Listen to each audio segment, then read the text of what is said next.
Ravi Prakash Siliconandhra hospital Kuchipudi super speciality వైద్య సేవలు పూర్తిగా ఉచితం.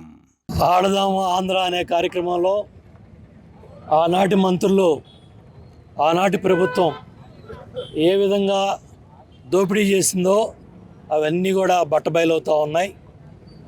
విచారణకు ప్రభుత్వం ఆదేశించింది.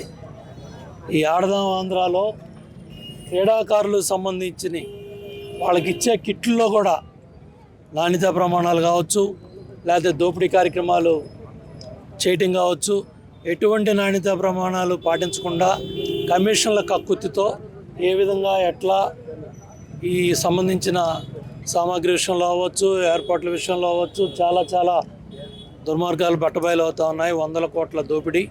తప్పకుండా వీటన్నిటి మీద కూడా ప్రభుత్వం చర్యలు తీసుకుంటుంది. అట్లాగే జోగి రమేష్ అవ్వచ్చు, వాళ్ళ కుమారుడు అవ్వచ్చు, అగ్రిగోల్డ్ సంస్థలో మీరే చూశారు. అగ్రిగోల్డ్ బాధితులు లక్షలాది మంది ఉన్నారు. వాళ్ళకి సంబంధించిన డబ్బులన్నీ కూడా 3 నెలలు తిరగకుండా ఇస్తా అన్నాడు జగన్ రెడ్డి. 3 నెలల సంగతి దేవుడు ఎరుగు. 5 ఏళ్ళు అయిపోయింది. ఎక్కడైతే ఈడీలో సిఐడి అటాచ్మెంట్లో ఉన్న, విచారణలో ఉన్న ఆస్తులన్నీ కూడా పేర్లు మార్చి జోగి రమేష్ కుమారుడు, కొంతమంది వ్యక్తులు అధికార వ్యవస్థని ఏ విధంగా ప్రభావితం చేసే సర్వేర్లు కావచ్చు, రెవెన్యూ వ్యవస్థ కావచ్చు, రిజిస్ట్రేషన్ వ్యవస్థ కావచ్చు, కోట్లాది రూపాయల ఆస్తులను కొలగొడితే సిఐడి విచారణలో వాళ్ళు అరెస్ట్ అయ్యి మరి ఎన్ని మాటలు మాట్లాడుతూ ఉన్నాడు జోగి రమేష్, ఎన్ని బూతులు మాట్లాడుతూ ఉన్నాడు. అదేవిధంగా ఆ రోజు చంద్రబాబు నాయుడు గారి ఇంటి మీదకి ఏ విధంగా 100 మంది గోండాలను వేసుకొని, వైసీపీ నాయకులను వేసుకొని దాడికి వెళ్ళాడో మనందరం కూడా టీవీల్లో, పత్రికల్లో చూసాం.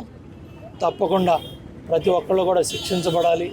అటు పార్టీ కార్యాలయం మంగళగిరి అవ్వచ్చు, చంద్రబాబు నాయుడు గారి నివాసం అవ్వచ్చు, గన్నవరంలో పార్టీ కార్యాలయం అవ్వచ్చు, అట్లాగే గన్నవరంలో పార్టీ కార్యాలయం అవ్వచ్చు, పల్నాడులో పార్టీ కార్యాలయం అవ్వచ్చు, ఏదైనా సరే 5 ఏళ్ళు వైసీపీ పాలనలో ఇటువంటి దుర్మార్గాలు, అరాచకాలు ఎన్నో చేశారు.